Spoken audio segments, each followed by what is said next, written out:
எனக்கும் அவருக்கும் ஒரே ஜிம் ட்ரைனர் தான். அவரோட ஒர்க் அவுட் வீடியோ ஒன்று பார்த்தேன் நான்.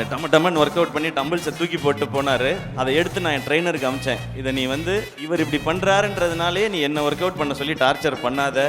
அவரு தான் அப்படி பண்ணுவார், நான் அப்படி பண்ண மாட்டேன் அப்படின்றத சொல்லுவேன் நான். உங்களுடைய உழைப்பு தெரியும்னு. இதில் உங்களுடைய பெர்ஃபார்மன்ஸை பார்க்குறதுக்கு நான் வெயிட் பண்ணிட்டு இருக்கேன்னு. இந்த படம் உங்களுக்கு இன்னொரு மைல் ஸ்டோன் ஃபிலிமாக இது இருக்கட்டும்னு, உங்களோட வேற ஒரு டைமென்ஷன்னு இந்த படம் நிச்சயமாக கொடுக்குன்ற நம்பிக்கை இருக்குது. அண்ட் சுரேஷ் காமாட்சி சார், அவருக்கும் என்னுடைய வாழ்த்துக்கள்.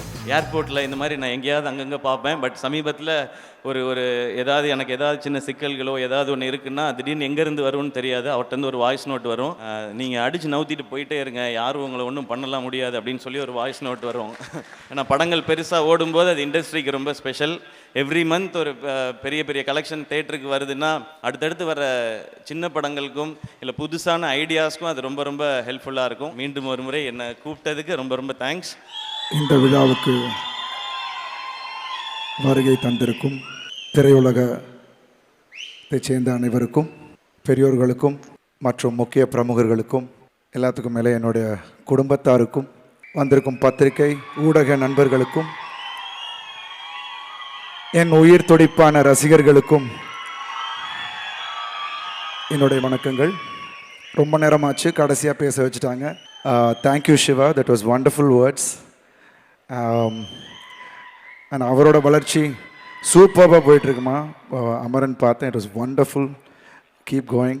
பாலா சார், எல்லோரும் நான் எனக்கு தெரிஞ்சு சேது வரும்பொழுது எனக்கு ஒரு 14 வயசு இருக்கும்னு நினைக்கிறேன். அந்த படம், பாட்டு, அந்த கிளைமேக்ஸ் கொடுத்த இம்பேக்ட் அது எல்லாருக்கும் எப்படி இருந்ததோ அதை விட இன்னும் ஜாஸ்தியாக தான் இருந்திருக்கும்னு நினைக்கிறேன். ஏன்னா இப்போ சினிமாக்குள்ளேருந்து இவங்களெல்லாம் சந்திக்கிற பாக்கியமும் வாய்ப்பும் கிடச்சிருக்கு. அப்போ நான் சினிமாவுக்குள்ளே வரப்போகிறேன்லாம் தெரியாது. ஆனால் சினிமா பார்க்குறது ரொம்ப பிடிக்கும். அது மாதிரி பாலா சாரோட படங்கள் எல்லாம் தேட்டரில் பார்த்ததெல்லாம் இன்றைக்கி நான் ஞாபகப்படுத்திக்கிட்டேன்.